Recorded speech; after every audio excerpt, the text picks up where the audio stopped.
We Yeah. live in a oppressive patriarchal society, and racist society, right? That Yeah. has set up a, a way of being that just, yeah, doesn't set us up to really like ourselves very much in many different ways. Really.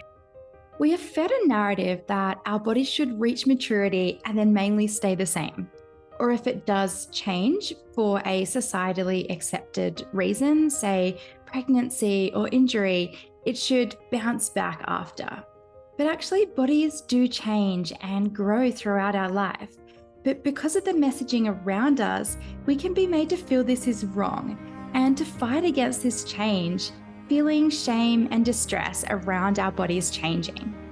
Amanda and I will explore why we can feel so much shame around our bodies and how to foster body acceptance and confidence. You are listening to the Food and Life Freedom Podcast. I'm your host, Emma Townsend, a UK registered dietitian and a certified intuitive eating counsellor. I support you to move away from lifelong dieting and feeling stressed with food to develop a positive relationship with food and connection with your body. And just a reminder that we are all unique. So please use this as an opportunity to learn and explore. But if something does not sit with you, then it's not meant for your unique self. And if you have any health concerns, please seek personalised support from a registered healthcare provider. So today's guest is Amanda Mittman. Amanda is a registered dietitian nutritionist, a certified intuitive eating counsellor, and body image coach. Amanda knows that people, especially women, feel so much shame around their bodies. It is Amanda's mission to talk about this topic without shame, guilt, or a sense of failure, and to understand the systemic forces that cause us to feel the way we do about our bodies. So let's jump into today's episode. So I'm joined today by Amanda Mittman. Amanda, welcome to the podcast. Thank you so much for having me. It's such a pleasure. You're very welcome. And I'm really looking forward to diving into this conversation today on body shame and the distress that can be experienced in a changing body. But before we do get started, I'd love to just learn a bit more about you and how you became interested in body image during times of body changes. Yeah, this is a topic that is near and dear to my heart because it pretty much is my story in terms of coming to terms with my here and now body, especially as a provider. But I live in Western Massachusetts in the US, and I own a group practice there's 6 of us, and we are the only weight inclusive, specializing in body image, intuitive eating, eating disorders, disordered eating, group of registered dietitians in my area. And I love the work that I do, and I love my team.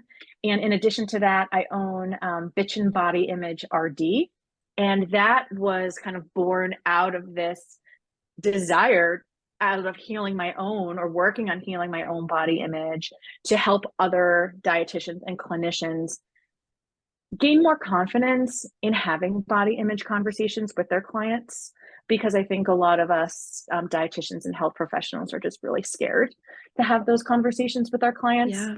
I know I was, for sure. So I do that as well. And then I also teach nutrition at a university kind of close to me. So I'm the type of person that needs to be doing lots of different things to stimulate my brain, but it is all, grounded in weight inclusive practices. So, yeah. I love all the different levels that you have there. So you've got your practice working with clients who are Mhm. struggling with body image or relationship Yeah. with food. And then Yeah. you've got helping providers who are already qualified, but that's something that I think all of us, or definitely the vast majority, missed out on in our training. It was very much just like, you tell people what to eat. We missed this whole Totally. chunk. I can relate to that. Yes, I know. Yeah, it's our education, and this is not to knock it, because it obviously got us to where we are, but it is, and I teach now. I teach nutrition, and I see, what students are learning in the textbooks they are using, and we never learned how to connect with other people. We never Yeah. learned how to have these distressing conversations that involve someone else's distress. And that's why I think we avoid them. So yeah, our education was pretty lacking in a lot of areas. Definitely. So, Yeah. yeah, And thinking back to the education, there were certain areas that I feel I got a lot out of, especially the clinical dietetics. So working with people who sure. are unwell and who maybe Right. aren't able to connect with their body at the moment for different Yeah, reasons, or have different sure. nutritional requirements that we can't really just use our intuition. But there was always this big part that was felt that it was missing, even if I didn't know what it was. So definitely helping on that Yeah. provider level and also at the student level. I would have been so appreciative if I had more of that as a student. Did you get your 1 hour of motivational interviewing? Did you get like one We, class? I actually had one class of, I think it was health at every size, but it was definitely weight inclusive, health at every size aligned. But it was one class in this sea of weight centric care. And I wish I Wow. took I'm more just, away from that, but I was in a place where I was yeah, so rushed, so much going on. It was like, well, that's interesting, but I've got all yeah, these assignments that need to be done. I've got clinical placement. right. I wasn't in the space to take that on from that one lesson. I'm just impressed that you had that one class. I mean, that's amazing. That's almost like unheard of. And I'm just so happy that even if, I think of when you said, I had this class, but at the moment, like I wasn't able to really take it in. It's like I read the intuitive eating book a long time ago, like in the late 90s, early Oh 2000s. And wow. I was like, wow, like this is amazing. Like all you got to do is just like love your body and like love yourself and like all your eating shit will go away. And then I was like, yeah, I'm not ready for it. Like back to dieting, because I was kind of in my Yeah. own stuff at that time. And so, we just get back to it when we're ready, you know? Yeah. It can So plant those seeds as well, which is really totally. important. Exactly. Hmm. Yeah. And I think it would be helpful as well, just to start with like a more general question, to help listeners Yeah. understand what are we talking about when we talk about things like body shame and body distress? Oof. I mean, I think we have to back up and say like what is body image, right? Like Yeah. what actually is it? And I think it's one of those things where if you ask a client what health means to them, you ask 100 people, you get 100 different answers. Yeah. It's kind of the same because I love to ask people, what is body image? And what comes up is like what Yeah. you think of yourself or what Yeah. or what others think of you or how you care about what other people think of you.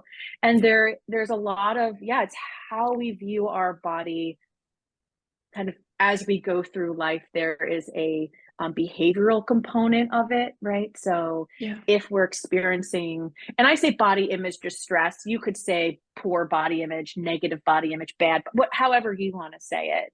Mhm. Um, but the behavioral component is like, let's say I don't really like my body and I don't want to get in pictures, right? Like the way that I feel about my body is actually preventing me from doing some kind of part of my life, right? Then there's also the affective or like the way that we the feel about our body, right? And so that includes the shame that we feel.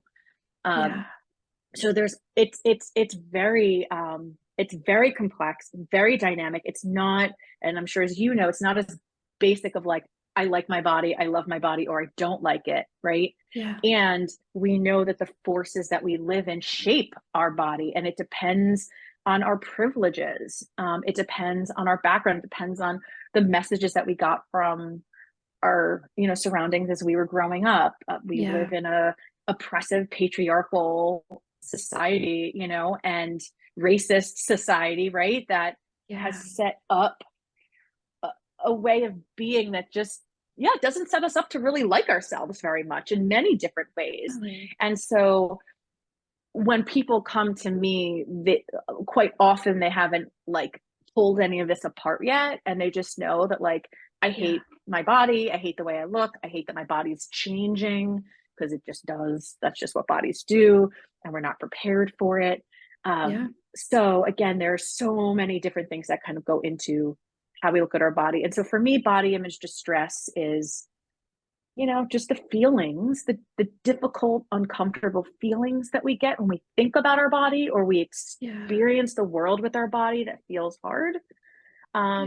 And then there's the shame that we feel for not having our shit figured out or Yeah. not loving our body. Like some of this toxic positivity tells us to do, just love your body. It's like, how come I can't do that? Yeah. So, and for me, Shame kind of came into play as a provider, right? As a dietitian, when I was going through, being a dietitian is my second career. But when I went back to school, my own eating disorder and disordered eating fueled that. And then as I healed my body, my relationship with food, and my body changed, meaning it got bigger, there was a shame of like, how could I be a dietitian if I'm in a right, like in a larger body? Oh, Yeah. there's so many layers to it, right? I mean, and Yeah. it hurts. And that's why I think it's important that we have these conversations to give people the opportunity to just talk about it, not to fix it, but to talk about it. So that's just a Yeah. very long rant on all that. Yeah. No, I love it. I love Yeah. it. Yeah. Um, there can be, I guess, this idea that like body image is just what we think about how we look as well. Like on this surface level, I guess that's what Right. that's what the diet culture messages like lead us to believe. Like, oh, your body Yeah. image will be fixed if you change the way you look.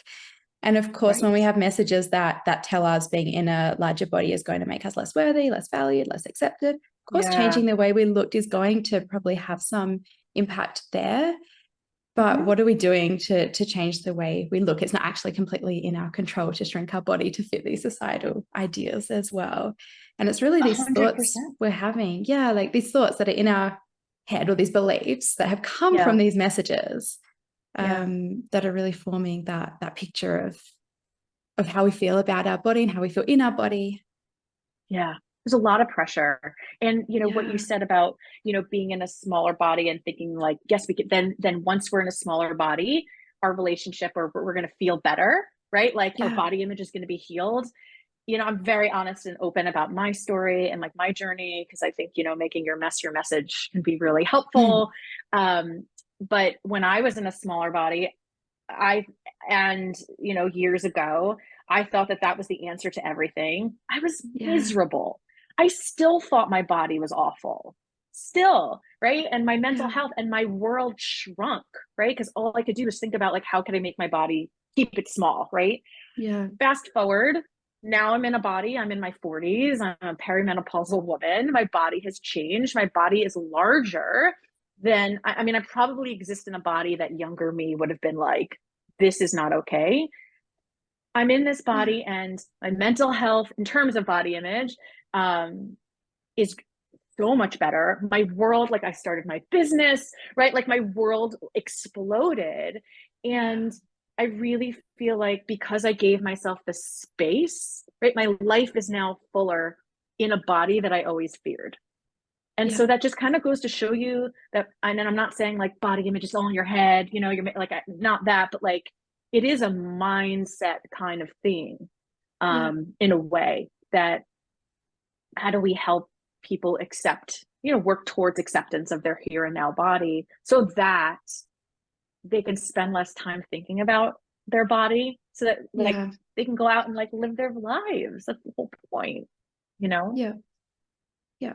And even when it's Yeah. in our head, I guess that saying like it's all in your head makes it seem like it's not real or that's something that you've Right, just made right. up. But even when we look at it in that way, that it's something that's in our head, it's not because we've put it there and it's something like we've chosen to do or something wrong with us. It's because we've absorbed Yeah. messages from around us. And that's why we think this way or feel this way. Yeah, exactly. And I had a client yesterday, and she was in her, lately I like working with people in like later 50s, 60s, that I just like Yeah. that, I guess maybe because I feel more connected to older people than younger people. I don't know, but she was saying, how come I feel this way? She's Yeah. binging, and she's had this like really, awful relationship with food for a really long time. And I was like, I want you to know that this is not your fault. It's not your Yeah. fault, and I think there's so much shame because we think, well, I did this, or it's my fault Mm-hmm. that my eating is inconsistent and I'm binging, and it's my fault that like Yeah. I feel out of control around food. And I'm like, it is absolutely not your fault. And like you said, like we absorb, like you've been absorbing for decades. We've all been Yeah. absorbing for decades. And I always say, like, if you had a choice, like your choice would be, okay, I want these thoughts about body and food, these disordered thoughts about body and food, and feel awful, or to never have these thoughts and right and feel great. Which one would you choose? Yeah. Nobody's going to pick the first. And so, these thoughts, they're all given. to you. And so like if anybody's listening who's feeling really ashamed about their relationship to their body or their relationship with food, not your fault in one second. Yeah, But I do understand 100%. the shame that comes along with it. Yeah. Yeah. Yeah. And you mentioned before bodies changing over time and like changing throughout our life, Yeah. which is just the complete opposite to the most of the messages that we get about bodies. It's like we should Yeah. reach this kind of maturity level that's maybe like late teens, early 20s, some kind of young phase of our lives, and then it just shouldn't change. Or maybe there's Yeah. acceptable times for it to change, but then it's meant to bounce back, say like pregnancy, or Right. maybe we've got an injury and it's like, oh, well, of Sure. course you couldn't do anything. It can change, but it's okay as long as it bounces back. But what we do know is bodies change naturally throughout life as well. And it's not that our bodies are wrong there. It's that we've been fed these messages that are not right. But do you Yeah. want to maybe talk through like some of the most common times in our lives that we will naturally see body changes to our weight or shape, or maybe just the way that we Yes. feel as well? Yes. I'm so glad you brought that up because, oh, when you're talking, I'm thinking about like covers of like tabloid magazines and you're like, so and so has cellulite. I'm like, Uh, who doesn't, right? Like, or so and so has the audacity to be like, in their 60s and not look like they did when they were in their 20s. It's like, yeah, this is why we're just all so messed up, honestly. yeah, Um, this is why we think, I have clients, and I'm sure you do too, who are older and they're like, do you like your body? Right? Like, where are you in that? No, I hate it. When did you like your body? And mhm, legit every single time, it's like before they had kids or like when they were in high school. yeah, I'm like, you are comparing apples and oranges because our bodies were never meant to be like, we're supposed to get older. And so yeah, um, I think around these shifts, right? When, I have a lot of friends who are in their 30s, I think they start to recognize that their body isn't the same maybe in their 20s, and like disordered eating, sure, yeah, like pops up. I mean, it can at any time, but especially maybe like at the beginning of a decade, when people start, women especially, or those identifying as women start to have babies and get pregnant, and then especially yeah, postpartum, right? Because like you said, we've been taught like you got to bounce back. yeah, um I remember my yeah, experience. My son's 11. I didn't bounce back at all. I didn't bounce back. I was like, I'm breastfeeding, I'm supposed to bounce back and like lose all the weight, and it was like, yeah. haha, not you. Mm-hmm. So there's that. There is a lot, especially around middle age, perimenopause, because our bodies do shift. It's just what we're supposed to do. Our body Yeah, composition changes. We're supposed to gain weight around our middle section because adipose tissue has estrogen, and as our estrogen starts to decline as we get older, this kind of quote unquote extra, right? This redistribution of mm, I don't know if our body is actually protective. So, middle age is also a really big time where body image dissatisfaction really increases, and also eating disorders and disordered eating. Huge, huge time. So, I yeah, think anytime there's like a life stage and a life cycle, and our bodies start to shift, what we do is we compare it to, but I used to be, but I used to fit yeah, into a size, whatever. Or even the way our bodies move. I used to be able to walk up the stairs without pain in my knees, or I used to be mm-hmm. able to like bend over and tie my shoe, but like now I can't, right? And so this is Yeah, where a lot of grief comes up because we're mourning the loss of what was. Usually it's like we're mourning the loss of having a body yeah, that moved easier, that fit into society's standards. Um, yeah, and now it's like we're just left with such dissatisfaction that I would call it grief. yeah. Yeah. Definitely. That's a perfect word for it, really. And when you mentioned the stress or the grief around like not being able to move in the same way that we've moved before, I've seen this come out recently with several clients actually, where they've got maybe an injury, or maybe it's just that like general aches and pains that are preventing them from doing activities they Yeah. used to do. And that's something that's really valid to grieve. But what it's gone to is it's because of my weight. And this time of their life is a time that they have gained weight, whether it's because of injury or whether it's just they've just gained weight for Right. whatever reason. That's just what bodies do. but it's been, well, I have this injury, or I have this pain, or I can't move. It's all because of my weight. And Mhm. even when there's been these kind of similar injuries or similar things at a younger age, or at a younger age when their weight has maybe been lower, it's, well, Right, right. what was the cause of the injury then? Or then it was because it's genetics, or I was over exercising, or I was Yeah, moving too much, and that's what caused it. But right. the cause now is my weight. And Yeah. it's just, we can really, when we're looking for something, when it's really frustrating, it can make us angry, it can make us feel grief, and we're kind of looking for something to blame a lot of the time. And that can Oh, come yeah. back to our body and then our weight. 100%. And our body is the perfect scapegoat, right? Like we know how to hate our bodies like Yeah, really, really well. Whatever we're taught flavor of that. hate, yeah, like whatever flavor of hate you like to throw upon your body, Yeah, like you're an expert on it, right? And yeah, so just let's say you have a client who's feeling really distressed because maybe they can't, I don't know, like you said, their mobility is affected or for whatever mm, reason. It's so much easier to say my body is wrong, I need to fix it, meaning aka lose weight, especially if you yeah, have medical doctors, right, like telling them that it is their weight, right? So yes, we have the medical community kind of like fueling this narrative, but it's so much easier to be like, I've got to fix it, because that's what we know how to do. Like I still have that thought of like when something, like I was doing yoga this morning and I'm like, oof, oof, I don't twist like I can't even like twist all the way around anymore. Like I yeah, can't do it. That feels really tough. The thought is, well, then you should lose weight. And mm, I still have that thought. It's not, I don't do it, right? It's not available to me, but it's so yeah, natural because we're so used to, okay, we feel grief in our body, anger, frustration, like all that sort of stuff. We feel distress. The only thing that we've really been taught to do is to fix it. Go on a diet. I'm going to do this. I'm going to do that. yeah, However, we know that doesn't work, right? Because we've been down this hamster wheel. We've been around like a few yeah, times, but it's so much easier to focus on the fix because there's hope. There's hope that we are a little bit more familiar with than to sit yeah, in, oh my God, this feels really hard that my body doesn't move the way that it does, yeah, that it does move the way that it does. And we have all these like, I'm wrong, I'm bad, I'm not worthy, I'm lazy, what did I do to myself? yeah, I've given up. That's what I hear a lot of. That's really hard to sit in if you yeah, don't have support, if you don't have the tools to like unpack it or any of those things. So the easiest thing to do is to fix it, to try and fix it. yeah, yeah. Yeah.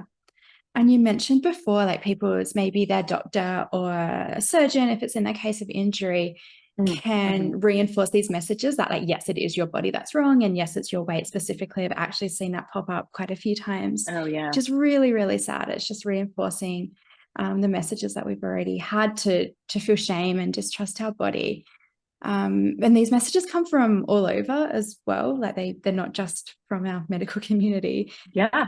Yeah. And I do notice in times of like changes in our lives, which are common times, as you mentioned, that they're common times that we do feel this kind of shame or stress over our body. I do see that those times are maybe times that we see a lot of new messaging pop up from, especially from the diet industry. It's a perfect time to prey on us, Yes. really. Do you want to talk a Ugh. little more about the messages that we get that might reinforce this difficult time Yeah. body does change?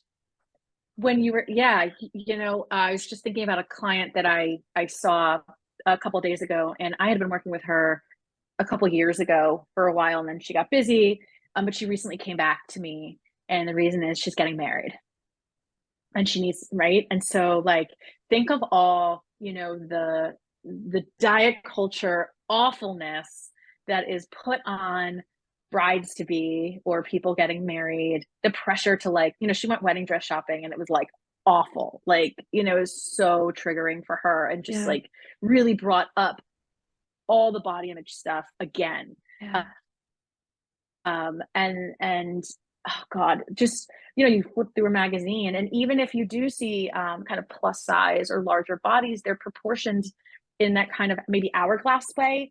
So, a lot of people's shapes aren't reflected, right? So we see it in yeah, kind of that, and we see it in like mommy influencers, oh my God, like it is just so much pressure to look a certain way, to have it all done, right?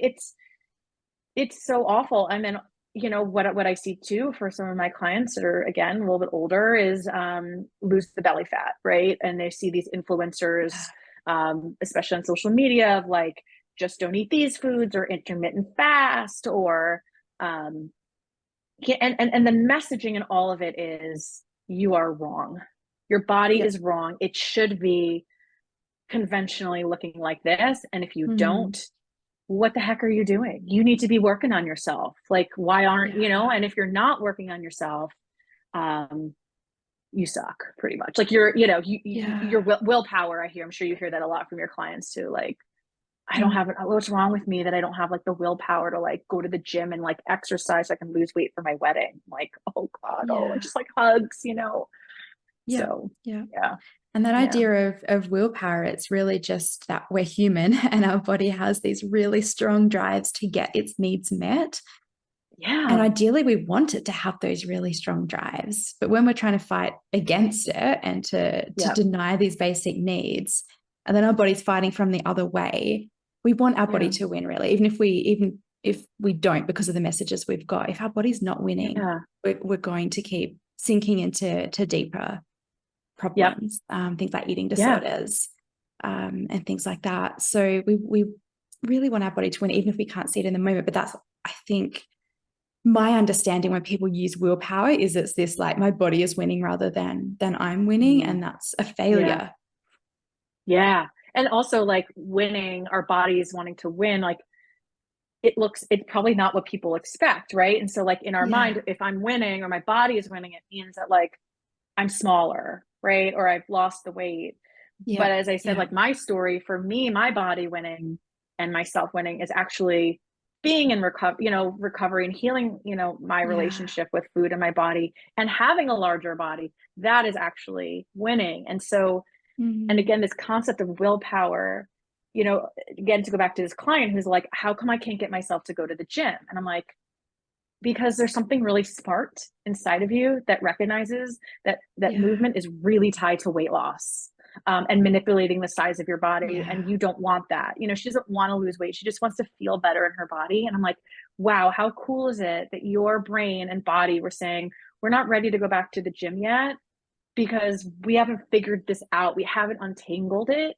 And then how can we, Yeah. in our work together, re-engage in movement that feels supportive, that doesn't mean, because she didn't have any idea of what movement could look like outside.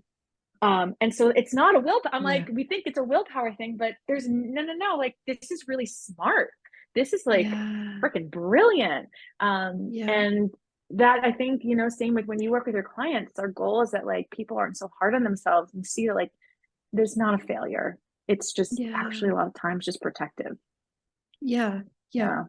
And I love that you brought up before the messages aren't just like the physical kind of messages that we see, like maybe on social media or Yeah. post and things. Yeah. You brought up before that the dress shopping and just going and seeing all the images of brides and the dresses are maybe like on Mm-hmm. display in small sizes. And that's what we are kind of told a bride looks like. So it's not just kind Yeah. of the written messages, it's that. And I wonder with what you just brought up with your client not having the kind of quote unquote willpower to get back to the gym and then Yeah. understanding it's more because of what she thinks of as doing that maybe exercise or the gym work and the messaging that we see in the gym as well. So whether it's like really blatant messaging or whether it's like quite subtle, it's often for a lot of gyms and a lot of people, it's around weight loss. So if we're going back Yeah. to that environment with like maybe new goals that we haven't really worked through, or we just wanting to feel good, or then we're surrounded by these weight loss kind of messages Yeah. or just general atmosphere, that's going to Yeah. feel quite disconnected as well. And definitely can be a reason that we don't want to be in that space. Yeah. And I think even now, like those messaging, like diet culture is like really hip to the fact that we know that diets don't work, right? In the long term, Yeah. weight loss diets do not work in the long term. There's no research study that shows that they do. Yeah. And I always want to give grief around that because that can be really hard to hear, Yeah. because we've been sold like a whole bunch of lies around that.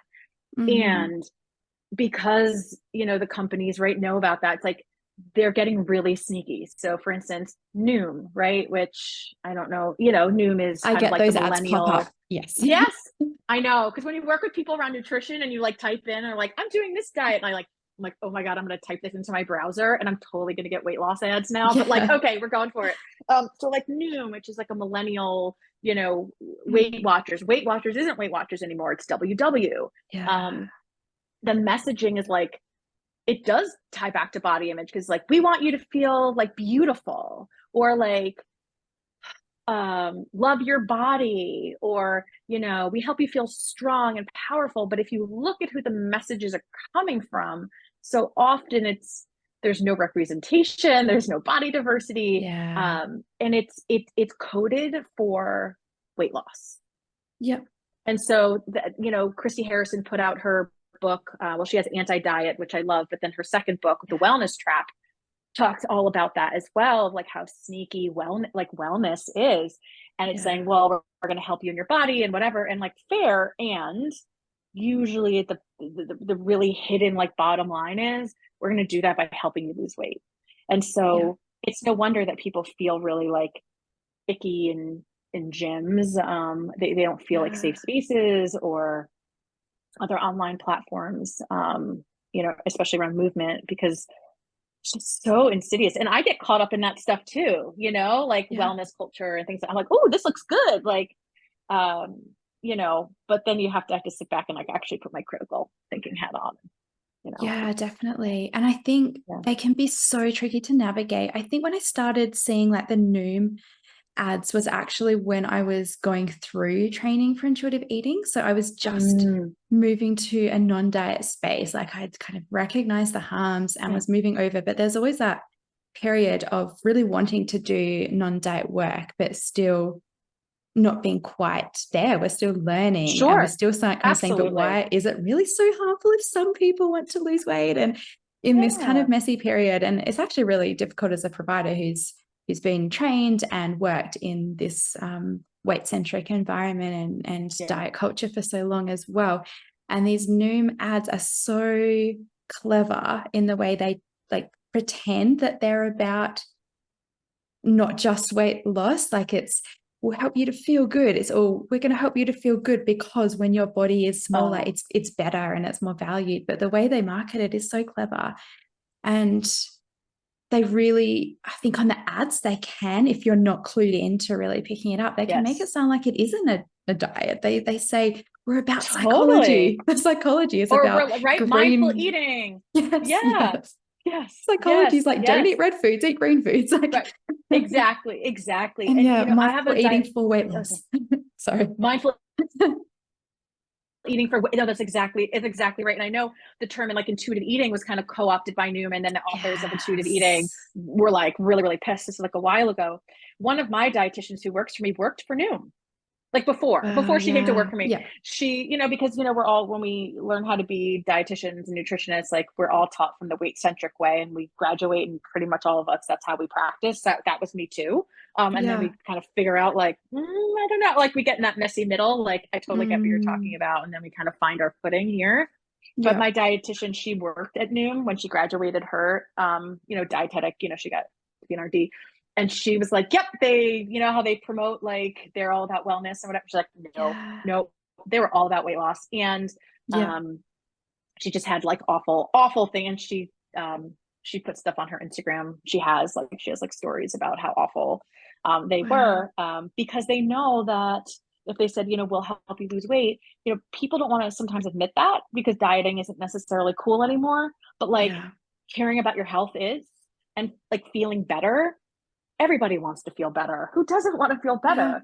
Um, but the way that the diet culture industry still does it is through like weight loss. And one other thing is that Yeah. Noom offers, like, these sort of things offer community, and that's why a lot of people Yeah. stay. Like, Yeah. do you have Overeaters Anonymous, like in the UK? Do you have, yeah?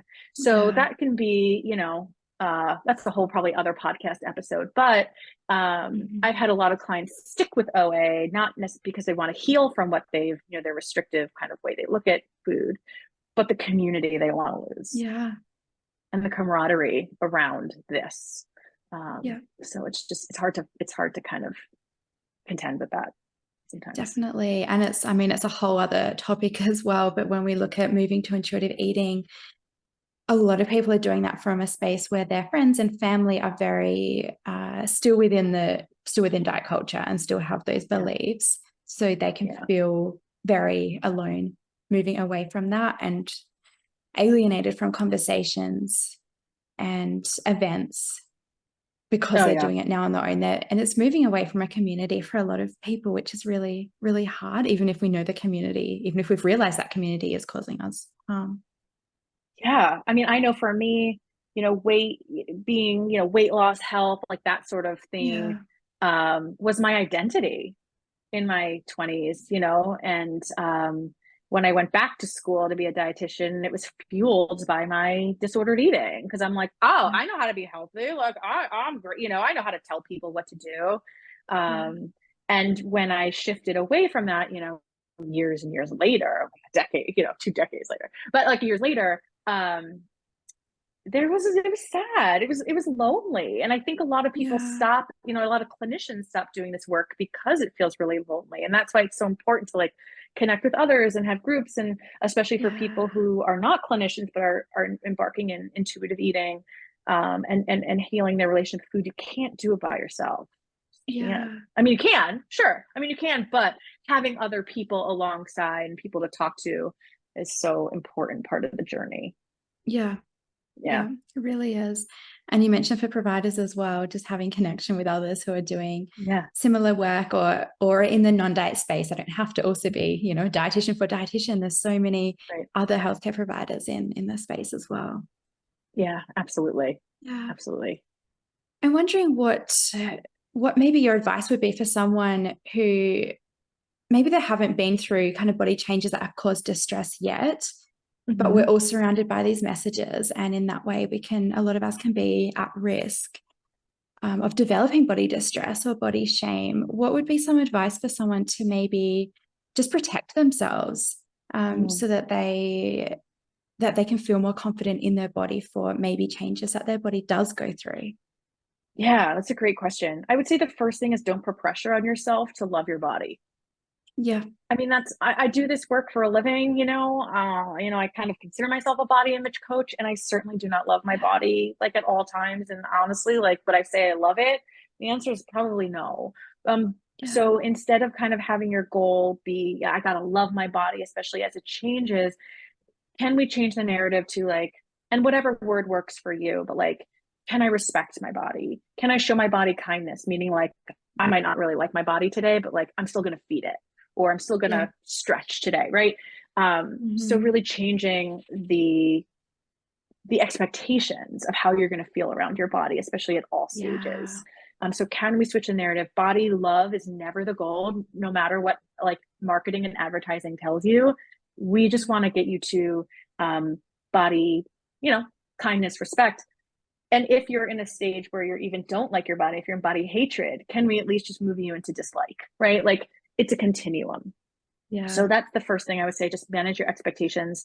The second is, I know a lot of people say this, but like, make sure that your world, and we do that through social media, you see lots of different people in lots of different bodies and shapes and sizes and colors and abilities, because what we typically see is thin people having all the fun, and people in larger bodies like must be miserable. But like the truth of the matter is that there are many, many people who are living their best life possible in larger bodies and love having a larger body.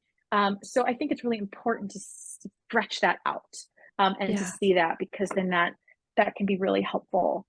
Another thing I would say, like we talked about, is find community through a Facebook group, or join, I don't know, or listen to the podcast, or just surround yourself, especially like when we can't get there ourselves. Like, so when I'm in a space, I'm like feeling really low and I can't get there for myself. Sometimes just like, again, reaching out in a Facebook community or listening to a podcast like helps me hold the space, can be really helpful.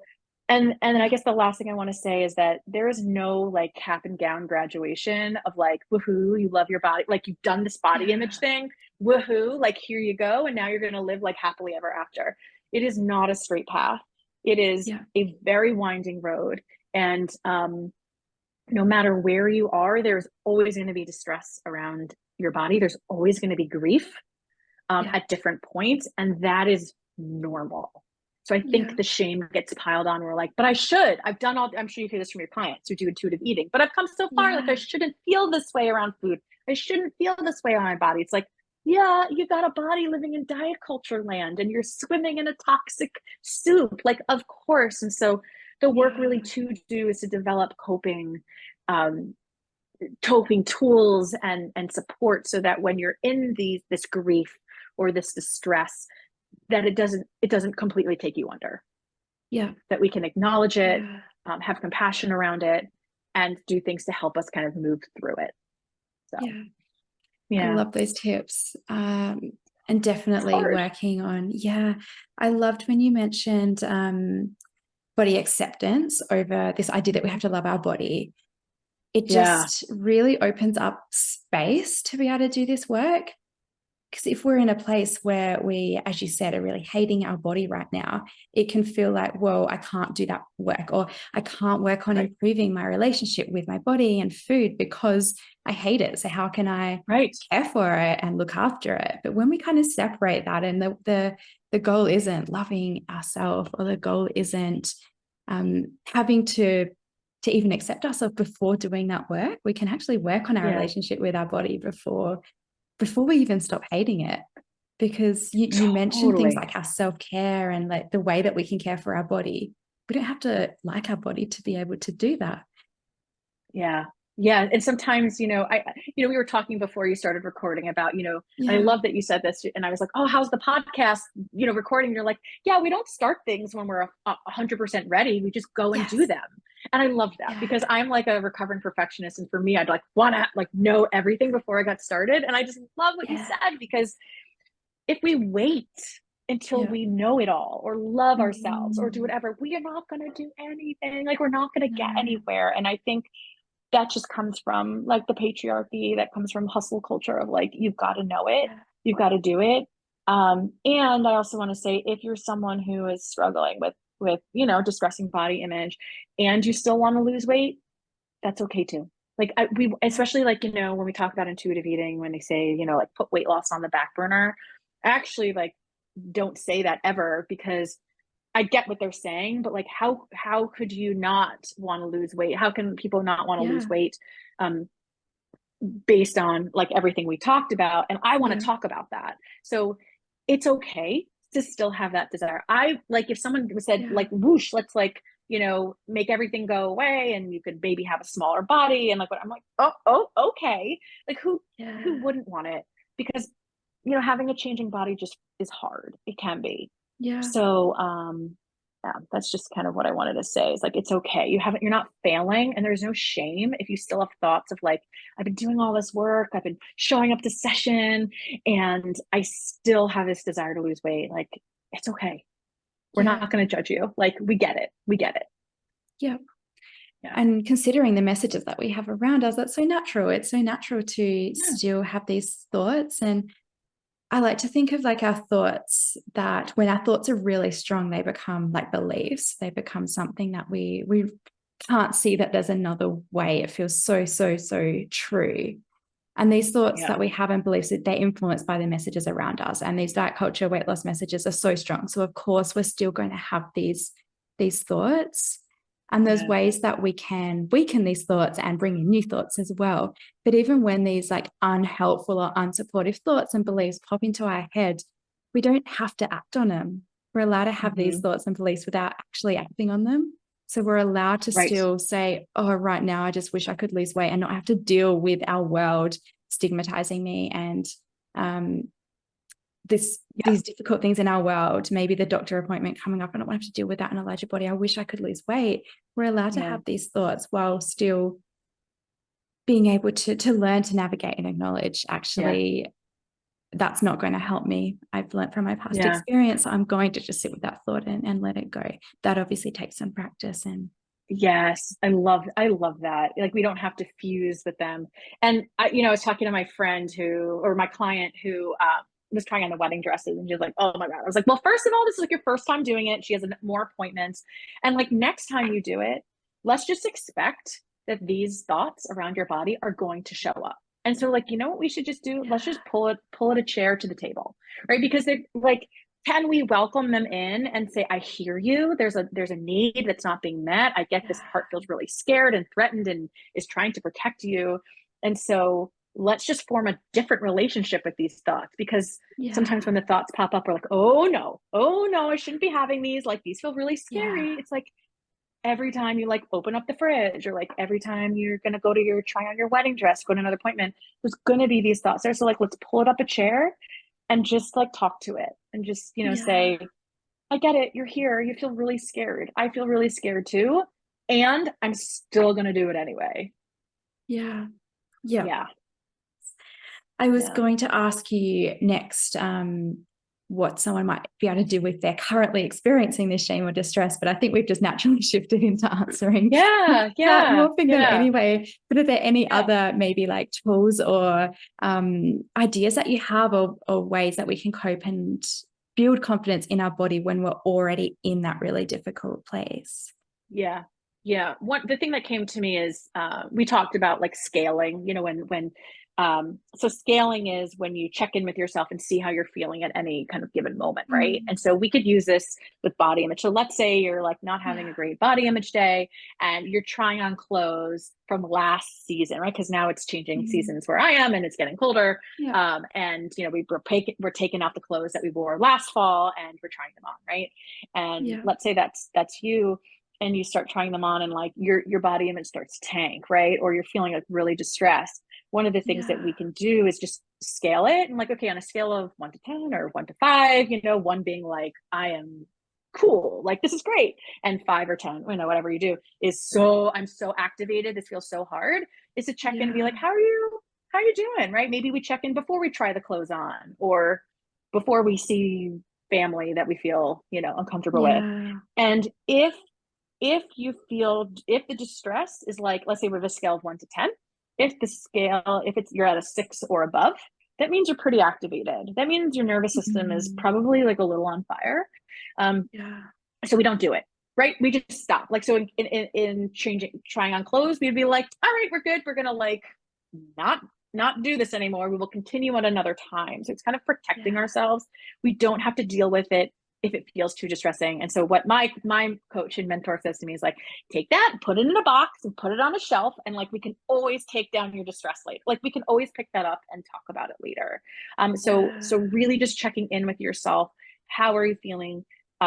What do you need at that moment? Right. So is it just to like, again, listen to a podcast to like bring you to a different space? Is it just to kind of like dissociate for a while, look at your phone, like whatever you need to do to kind of bring down your distress level in that moment. But checking in with yourself is really, really important. I love that idea. Actually, there's things that we're going to have to do that do bring our attention to our body. That's just kind of a natural part of life. And sometimes we will have the option to do it now or do it at another time. And when we do that, checking in, that is this a good time? Because there's going to be times that we feel more relaxed or more confident or more at peace with our body. And there's going to be times that we feel less so. And really checking in and doing those activities at the times that will be most supportive is such a great tool and way to get through these more difficult activities. Absolutely. And I think with practice, like doing this work, again, this is not like a race. This is like lifelong work. Unfortunately, we just start to get a little bit more used to like feeling distressed around our body, and then being able to be like, okay, well, what do I need? For me, usually I have to like remember like there's usually something else going on in my life right now, right? It's usually I feel out of control or something. It's not really about my body. It's something else, but I just know how to focus on my body. So really, again, just like tuning into like, hey, what really is going on? And again, seeking support and maybe just even starting a conversation with another person about how you're feeling is really important. It's always worse in our heads. Like it's always like a million times worse in our heads. So true. Yeah. Oh, that was such great advice and just information that you've shared. And I really wish we could keep talking for longer, but I know we both need to get off. But I'd like to ask you, where can listeners find you if they do want to learn more about you or the work that you do? And Sure. Get some Yeah. support. Thank you. It's been so fun. I feel like we could talk. I agree. I feel like we could talk about this forever. It's been such an honor to talk with you.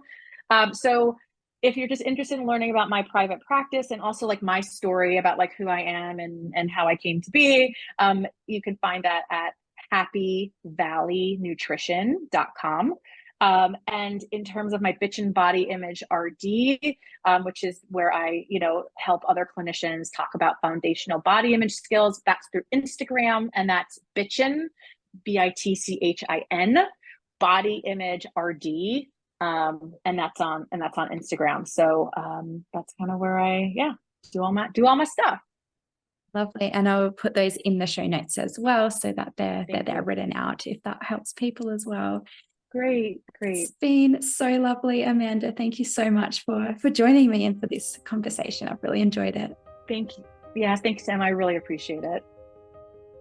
It's been so lovely to share this episode with you today. I would love for you to visit today's guest with the links they shared. And for more support and information, including articles, free resources, online courses, and individualized support, you can visit my home on the internet at foodlifefreedom.com. If you enjoyed this episode, please leave a rating and review on the podcast platform you use. And feel free to use the 3 dot symbol to share with anyone who may find this episode helpful. If you have a question or topic you would love to have covered on the podcast, I would love to hear from you.